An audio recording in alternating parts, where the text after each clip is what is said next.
Kolpatu du gizartea. Jada gurean zeuden krisian izkoitzak areagotuz.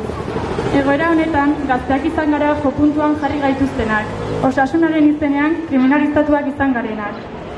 Gure herriko kaleetan kontrol soziala ikusi dugu. Indarkeria poliziala, komunikabideen gezurrak, atxiloketak, isunak. Gutaz hitz egin dute, baina galdetu aldigute, nola gauden, zein behar ditugun, hautsak kendu digute, beraien interesen arabera jokatzeko. Gure beharrak mahaigaineratzeko garaia da, gazteon egoera erreala azaleratzeko. Nazkatu gara, gazteok eztanda egin dugu. Osasun krisia diote, baina argi dugu esparru ezberdinak ukitu dituela. Gure gorputzak zeharkatu dituela modu batera edo bestera. Sistema kapitalista heteropatriarkal honek lehendik eragindako krisian izkoitza lehertu du.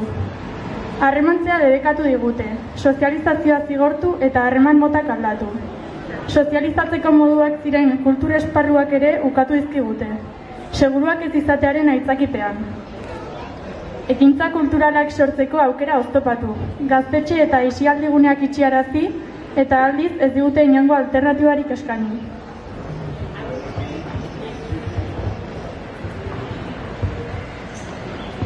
Gazteo gara langabezia tasarik altuena dugunak. Jada lan prekarioetan geuden eta egoera honek okerrera eraman gaitu.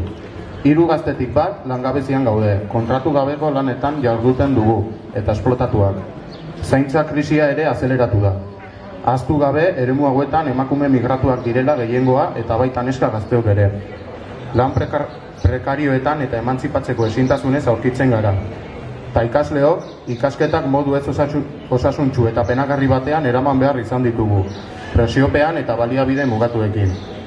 Ezin dugu beste alde batera begiratu, larrialdi egoeran jarraitzen dugu gazteok. Antsietate eta depresio egoera gora egin dute, sistemak gure gorputzak bortizi kolpatu dituela argi dago, nazkatuta gaude. Sozializatzeko aukera eza, langabezia, indarkeria matxistaren gorakada, kulturaren ukapena. Askatasun apur hori ere kendu digute. Baina guk ez dugu etxiko. Sentitzen dugun nazka, haserre eta amorru hori borroka bihurtuko dugu. Normaltasun berria diote, baina argi dugu hau ez dela berria eta norma izatea nahi dutela. Horregatik, sistema honen aurka elkartzen jarraituko dugu. Zaintza erdigunean jarriz, espazioak sortu eta eragileen arteko sareak eraikitzen.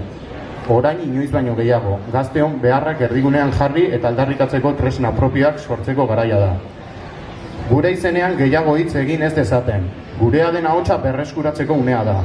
Nazkatu gara eta gazteok eztanda egin dugu. Ahotsa kentzen badigute, oio egiteko moduak aurkituko ditugu.